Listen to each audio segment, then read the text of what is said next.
Hi, and welcome to the Bible Tribe. Word of the Day. I'm Denise Pass with Seeing Deep Ministries, where we see deep in a shallow world and overcome the battles of the mind with the Word of God. Humans are unique in all of creation. They are made in God's image, yet they are constantly worried about measuring up. Vanity is a vain attempt to discover our worth and meaning in this life. Reading the book of Ecclesiastes 1 through 2, and the verse of the day is Ecclesiastes 1 verse 2.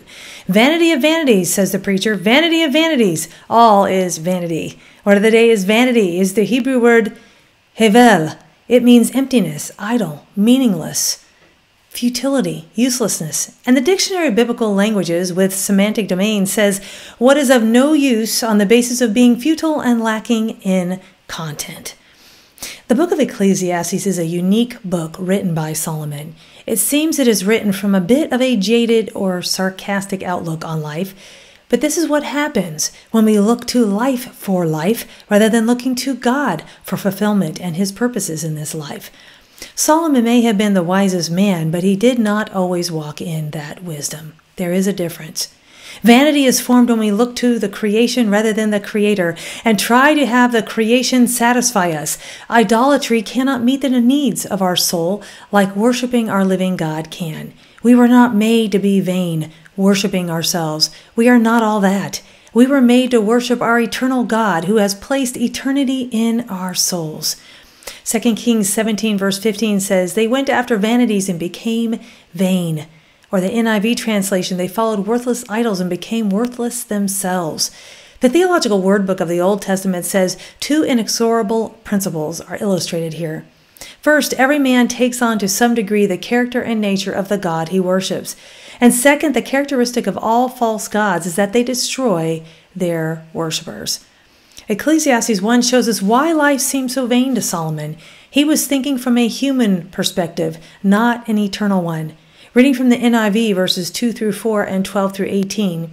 It says, "Meaningless, meaningless, says the teacher, utterly meaningless. Everything is meaningless. What do people gain from all their labors at which they toil under the sun? Generations come and generations go, but the earth remains forever. I, the teacher, was king over Israel in Jerusalem. I applied my mind to study and to explore by wisdom all that is done under the heavens. What a heavy burden God has laid on mankind. I have seen all the things that are done under the sun. All of them are meaningless, a chasing after the wind. What is crooked cannot be straightened. What is lacking cannot be counted. I said to myself, look, I have increased in wisdom more than anyone who has ruled over Jerusalem before me. I have experienced much of wisdom and knowledge. Then I applied myself to the understanding of wisdom and also of madness and folly, but I learned that this too is a chasing after the wind. For with much wisdom comes much sorrow. The more knowledge, the more grief." God's amazing creation is certainly not meaningless, but it is temporary. And let's face it, life can feel mundane sometimes. I think that is what Solomon was getting at. What is the point of it all? The point of this life is not vanity. Pursuing vanity is in vain. Pursuing being better than the Joneses or seeking to make a great name for ourselves or to find fulfillment from the creation will leave us empty. Solomon missed the purpose of the wisdom he was granted, God's glory, not his.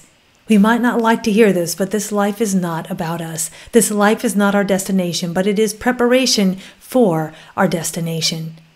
Don't let your life be in vain. Seek God each day to be used by him for eternal kingdom purposes. Go with God and his precious word, friends. Join us tomorrow in the book of Acts.